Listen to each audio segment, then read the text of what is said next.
తెలుగు రాష్ట్రాల్లో ఎండలు మండిపోతున్నాయి. జనం బయటకు రావాలంటేనే అల్లాడిపోతున్నారు. పలు చోట్ల గరిష్ట ఉష్ణోగ్రతలు నమోదవుతున్నాయి. రానున్న 3 రోజుల పాటు ఉష్ణోగ్రతలు మరింత పెరిగే అవకాశం ఉందని వాతావరణ శాఖ హెచ్చరిస్తోంది. ఏపీలోని చాలా మండలాల్లో వడగాలుల తీవ్రత కూడా ఉండే సూచనలు కనిపిస్తున్నాయని తెలిపింది.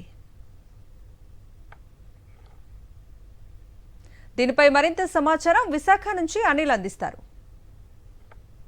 తెలుగు రాష్ట్రాల్లో ఎండలు మండిపోతున్నాయి. పగటి ఉష్ణోగ్రతలు క్రమంగా పెరుగుతూ వస్తున్నాయి. ఇటు తెలంగాణతో పాటు ఏపీలో కూడా చాలా ప్రాంతాల్లో అత్యధిక ఉష్ణోగ్రతలు నమోదవుతున్నటువంటి పరిస్థితి ఉంది.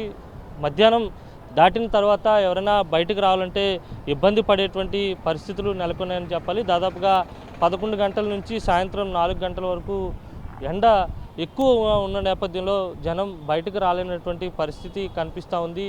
ప్రస్తుతం విశాఖపట్నంలో ఉన్నటువంటి ఆర్కే బీచ్లో ఉన్నాం. బీచ్ అంతా కూడా నిర్మానుష్యంగా ఉన్నటువంటి సందర్భాన్ని కూడా మనం గమనించవచ్చు. రానున్నటువంటి 3 నుంచి 4 రోజుల పాటు ఉష్ణోగ్రతలు క్రమంగా పెరుగుతాయని వాతావరణ శాఖ నిపుణులు అంచనా వేస్తున్నారు. ఇప్పటికే సాధారణం కంటే 2 నుంచి 3 డిగ్రీలు అధిక ఉష్ణోగ్రతలు నమోదవుతున్నాయి. గాలిలో తేమ శాతం తగ్గి ఉక్కపోత కూడా అధికంగా ఉంటుంది. ఇటు రాయలసీమలోనే కాదు, ఉత్తరాంధ్రలో కూడా పెద్ద ఎత్తున ఉష్ణోగ్రతలు ఉంటున్నటువంటి పరిస్థితి ఉంది. రానున్నటువంటి రోజుల్లో వడగాల్పుల తీవ్రత కూడా ఉండేటువంటి ప్రమాదం ఉందని వాతావరణ శాఖ అంచనా వేస్తోంది. అందుకు అనుగుణంగా హెచ్చరికలు కూడా జారీ చేస్తూ వస్తున్నటువంటి నేపథ్యం కనిపిస్తోంది. అయితే 3-4 రోజుల తర్వాత బంగాళాఖాతంలో అల్పపీడనం ఏర్పడేటువంటి సూచనలు కూడా కనిపిస్తున్నాయని వాతావరణ నిపుణులు అంచనా వేస్తున్నారు.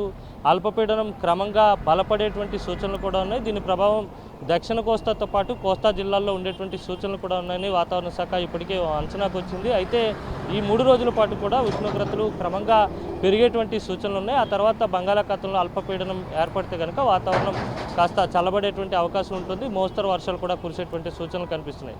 వీడియో జర్నలిస్ట్ శంకర్తో కలిసి అనిల్, సాక్షి టీవీ, విశాఖ నుంచి.